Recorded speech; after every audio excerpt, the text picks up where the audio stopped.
దసరా మహోత్సవాలు ఘనంగా సాగుతున్నాయి. దేవి శరన్నవరాత్రుల్ని పురస్కరించుకొని రోజుకో అలంకరణతో అమ్మవారు భక్తులకు అభయమిస్తున్నారు.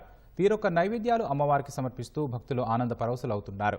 భక్తి శ్రద్ధలతో జగన్మాతకు మొక్కుతూ చల్లగా చూడమని వేడుకుంటున్నారు.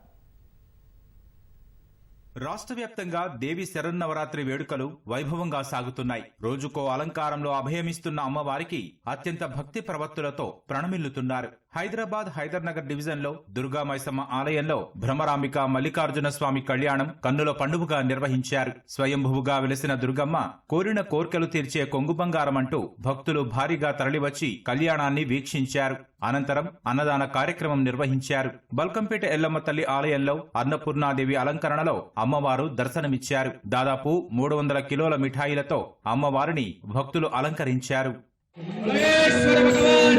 శివ శంకర పార్వతీ రమణాని నగే నమో నమో.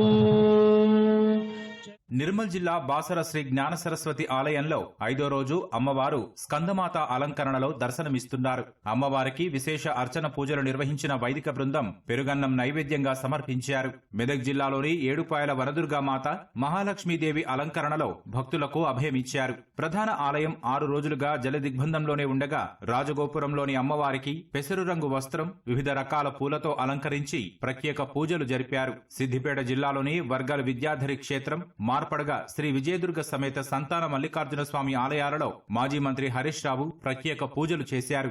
ఉదయం నుంచి అర్చకులు అమ్మవారికి విశేష పంచామృతాభిషేకాలు నిర్వహించారు.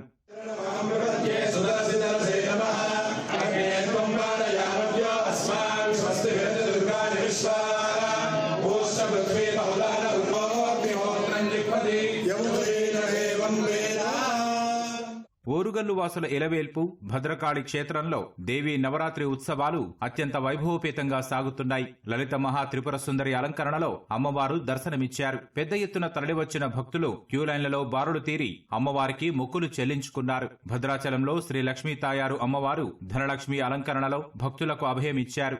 ప్రధాన ఆలయంలోని లక్ష్మణ సమేత సీతారాములు ముత్యాల అంగీలతో ముత్తంగి అలంకరణలో భక్తులకు అనుగ్రహాన్ని అందిస్తున్నారు. యాదాద్రి అనుబంధ ఆలయమైన శ్రీ పర్వతవర్ధిని సమేత రామలింగేశ్వర స్వామి ఆలయంలో శ్రీ మహాలక్ష్మి అలంకారంలో అమ్మవారు దర్శనమిచ్చారు. ప్రత్యేక పూజలు నిర్వహించిన అర్చకులు భక్తులకు తీర్థ ప్రసాదాలు అందించారు.